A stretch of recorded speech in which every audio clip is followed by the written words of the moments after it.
thing about today's market, which really differentiates it from past markets, are the low interest rates. Like our first loan, I think, was 12.5%, and that was a bargain. That was actually a subsidised loan at the time.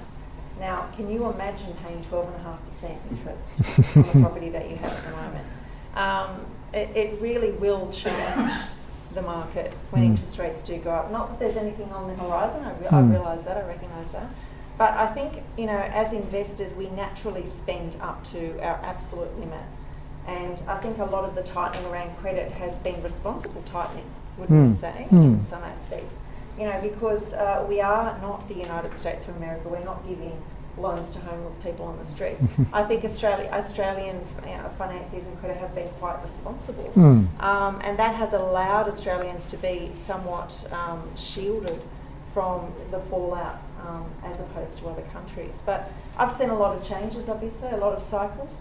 My first investment property that I bought was $125,000 in Sydney, Penrith. Long time ago. I think it was getting $150 a week rent. That doesn't happen anymore. That same house would be around $800,000 and probably lucky to get $500 a week rent. So the market has changed. Yes, yields have dropped, but also interest rates have. And I think you've got to look at the total return when you're looking at property, not just looking at gross yield, as Paul said, and I agree with that. You've got to look at the net yield figure, but you've also got to look at your real costs. You know, because 12.5% versus 4% interest rates completely different, and changes the playing field. But I suppose over time, as an investor, and some of the points about practical too, like we talk about, you know, the practical aspect of tenants, is always put yourself in the tenant's shoes. You know, and I think, you know, too much time is spent on it's just about the numbers. Well, it's not just about the numbers. Somebody's going to be living in that property.